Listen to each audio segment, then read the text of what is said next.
Hey Sneakies, welcome back for some more Warframe. In this episode, we're finally going to see the introduction of the Glaive. Remember, leave a like if you enjoy the video, subscribe to become a Sneaky today, and I do hope you enjoy. Here we go. So, if you've been following this series for a long time, then you may or may not know that I've already built the Glaive, actually a long time ago. It's been sitting in my foundry basically forever, and it's about time we can finally claim it, so let's grab it and get going. And here it is in the arsenal. So this is actually a pretty unique weapon in the sense, because you can actually throw this kind of like a boomerang, and you can also melee like you can with a typical weapon. So this is going to be a lot of fun to use in this episode. Anyways, we have to take a quick look to see if it has any polarity icons on it by default. And look at that, it actually does have 2 on it. That's very unusual. So this one's for tactical based mods, and then the V-shaped one to the right is for damage based mods, so we can greatly increase the damage that this thing dishes out. And it appears that it primarily deals slash damage, so it's more effective against flesh. We'll have to keep that in mind. Anyways, let's finally get over to the mission. And we're heading back to Caloris on Mercury. It's a capture mission, Grenier faction controls it, and their levels range from 4 to 5. So let's go get them!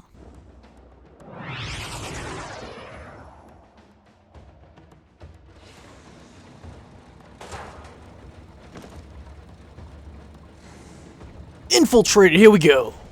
We have multiple targets of interest for this mission. Bring them all to me.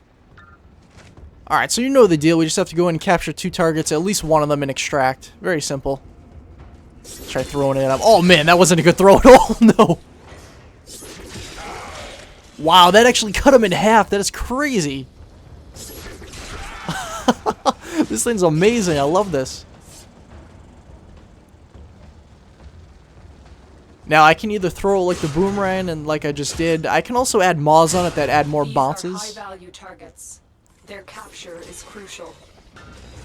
There's a mod that allows it to bounce more, and then there's also one that allows it to bounce less. It depends on which way you want to use it. I believe it can actually... They spotted you. Get ready for a fight. I believe it can actually hit somebody on the way back, too, so it doesn't just have to be like a direct throw at them. And then we can just slice them up like we normally do with melee weapons. Take a little bit of that. Radial blind for the win. That's why we like Excalibur so much. I have to tell you, it's really amazing looking back on how bad I was when I first started the game compared to now, and how much more effective. Target located. Bring them in. How much more effective I can be with Excalibur now. Like, I would have assumed, like, Slash Dash, I think, when I first started, was, like, his best ability ever. But it's actually Radial Blind. And here's our first target. We're just gonna Radial Blind him. Then he's easy prey.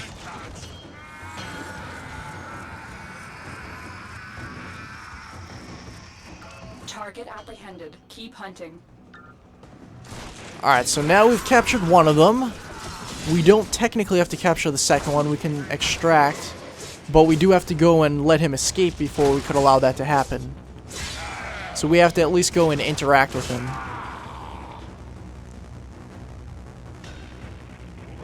After you're used to playing the game, it's really difficult to let one of the targets get away. I don't think I've actually had one escape for a really long time. Generally speaking, it's not very difficult to stop them. Oh man, this thing's slicing up left and right. Gotta get this Eximus. Eximus, you... Oh, you're dead. Okay, and that was a little bit too easy. Every last one of you shall fall before me. Yes, just like that. Good job, Sentinel. Oh yeah, good night.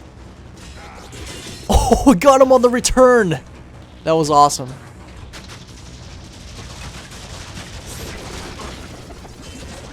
I mean, it's fun using this like a regular melee weapon, but the real draw to it is being able to throw. That's awesome. Come on, you too. Oh yeah, there we go. Keep trying to pick them all left and right. Pick them off left and right.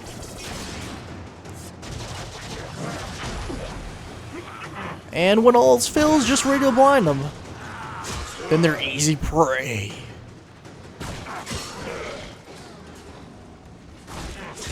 I have some good range on this thing. If you're looking for an Excalibur build, by the way, you should always base it around radial blind. At least that's what most people seem to do. And this is something I don't normally do, but you can actually block with the melee weapon equipped, and then you can basically deflect any bullets that are fired at you. He has super speed. You won't see anybody in real life doing that. Marines inbound. Or if you do, you should immediately become friends with them because they must be some kind of amazing superhero or something.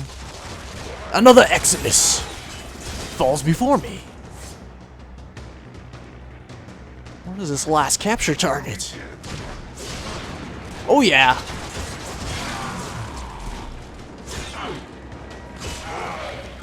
We've been locked out. Let's override the security. My favorite melee weapons by far are the ones that can slice people in half. That's another really useful ability for Excalibur. Some people seem to think that Super Jump's a useless ability. Override successful. Let's get going. I was actually told that when I first started playing and uploading this on YouTube. But I found it's one of my favorite abilities, actually. I like the mobility abilities that some of the Warframes have. Like Valkyrie having... Whoops. There we go. Okay. Valkyrie having Rip Line so she can basically swing around, and Zephyr has the ability to jump in the air and also dash forward in the air. They're all very useful, you just have to know how to use them. Gotta throw it at him. Oh yeah! Oh, he dropped a mod too. Ah, not a good mod, but still a mod nevertheless.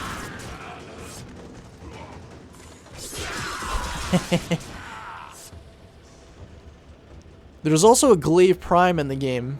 I don't have all the pieces to build it yet, but I can't wait to get it now that I've seen how effective this is.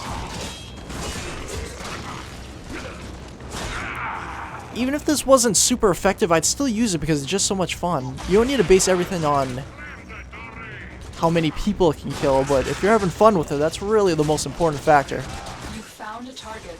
Capture them quickly before they escape. Well, that was easy. Get them both. Come on. Aw, he already died. Sometimes I really don't like Carrier. Always has to be a jerk going in for kills when I want to go get them myself. Now get over here! Or be aware, Tenno. These targets are a very high flight risk. should have said, get in here! The captive has been escorted to the extraction point. Well done. Okay, so now we've captured both targets. We're able to extract. Which is where we'll be heading on the minimap, the green icon. Still gonna try to kill as many guys as possible.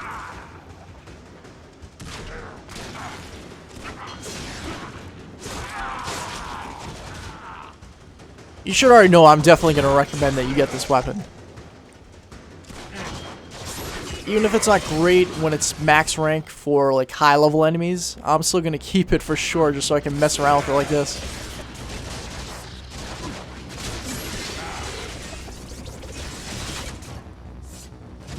Oh, he threw a grenade at me! How dare you!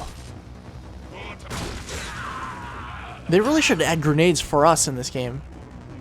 I mean, you can kind of have one with the Penta, but it's not exactly the same thing. I would assume that they're gonna add it eventually. That's like a staple for any game like this. Then again, I guess ninjas really don't use it necessarily. I guess we'll have to see in the future. Excellent work. We'll interrogate the captive back at base. Your part is done here, Tenno. Yes, we'll interrogate them, and if they don't like to talk, then they get to meet the Glaive again. Slicey, slicey. And we've arrived home after our mission complete. Wow, the Glaive went up to rank 3 in that one mission. That's crazy. Got a decent number of mods. Oh, I got a machete stance mod. I think I already had that, though. Here's a quick look at the stats in case you are wondering exactly how that went. Clearly no accuracy because I only used a melee weapon. So I'll definitely have to say that I recommend the Glaive. It seemed like it was pretty effective, but even if it's not, it's a whole lot of fun to use, so it's definitely worth trying out for any of you that are curious about it. Anyways, thanks for watching, Seekies. I do hope you enjoyed. Remember to leave a like, subscribe if you've not already done so to become a Seekie today, and I'll see you next time for some more Warframe.